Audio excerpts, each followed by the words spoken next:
বিংশ শতাব্দীর সূচনা লগ্নে দাঁড়িয়ে গোটা পৃথিবী যখন ঝঞ্ঝা বিক্ষুব্ধ, গোটা পৃথিবীর মানবতা যখন আজকে ভুলণ্ঠিত, আজকে শুধু মুসলিম নয়, গোটা মানুষ যখন আজকে অপর মানুষের ভোটের নিচে পিষ্ট হচ্ছে তার জীবন, মানুষগুলো যখন আজকে রক্তে রঞ্জিত হচ্ছে তার গোটা দেহ, সেই ফিলিস্তিনের দুধু মরুভূমি আজকে যখন আমার কিশোর ভাইয়ের রক্তে রঞ্জিত, সেই ঝিলাম নদীর পানি আজকে যখন স্বচ্ছ স্ফটিকের মতো আর নেই, কাশ্মীরের ভাইয়ের রক্তে যখন রঞ্জিত, পার্শ্ববর্তী আরাকানের মুসলমানেরা আজকে উখিয়ার সেই টেকনাফের তাঁবুর নিচে তারা যখন মানবেতর জীবনযাপন করছে, আজকে বারবার মনে পড়ে সেই নবীজির কথা।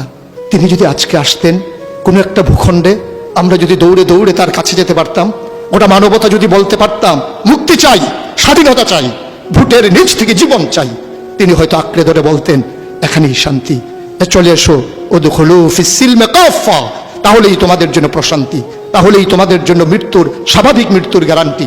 কখনোই আর ঝঞ্ঝা বিক্ষুব্ধ পৃথিবীতে তোমাদেরকে বুক পেতে দিতে হবে না বুলেটের সামনে।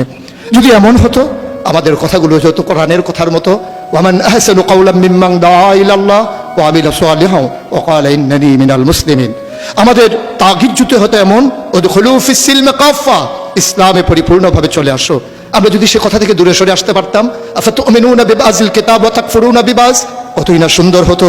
ভালোবাসা যদি হতো এমন যে নবীকে যেমন করে আল্লাহ তাবারক ওয়া তাআলা ভালোবাসার আধার বানিয়েছিলেন, ইবাদতে যদি আমরা হতে পারতাম এমন, আন তা'বুদাল্লাহা কাআন্নাকা তারাহু ফাইন লাম তাকুন তারাহু ফাইন্নাহু ইয়ারাক।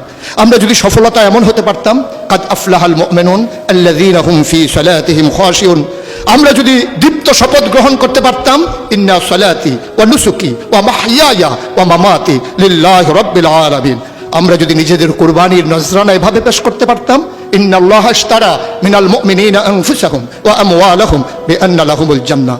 সেই দীপ্ত শপথ জীবনে ধারণ করে আমরা যদি ওমর বিন আব্দুল আজিজের মতো ক্ষমতা যখন তার মসনদে তাকে বসানো হলো, তিনি আস্তে করে ঘরে ঢুকলেন, তার বিবির সামনে গিয়ে বললেন, উত্তরাধিকার সূত্রে যে অলংকারগুলো পেয়েছো রেখেছো কোথায়? অলংকারগুলো কাঠের বাক্সে ভরে যখন তার সামনে এনে দেওয়া হলো, বলছিল এর ভিতরে আমি রক্তের গন্ধ পাই, এর ভিতরে আমি বাতিলের গন্ধ পাই। সুতরাং এই অলংকার তোমার না, এই অলংকার আমাদের জন্য গোলার কাটা, জাহান্নামের শাস্তির কারণ।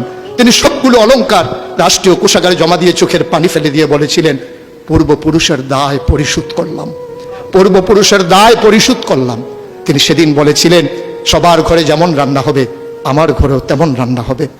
প্রিয় দ্বীনি ভাইয়েরা, প্রিয় আলেম ভাইয়েরা, আমি যদি এভাবে বলি, আজকে ১৫০০ বছর পরে আজকে আমাদেরকে স্বীকৃতি দিতে হবে কবি ফররুখের মতো। তিনি বলেছিলেন, কোরআনের নূর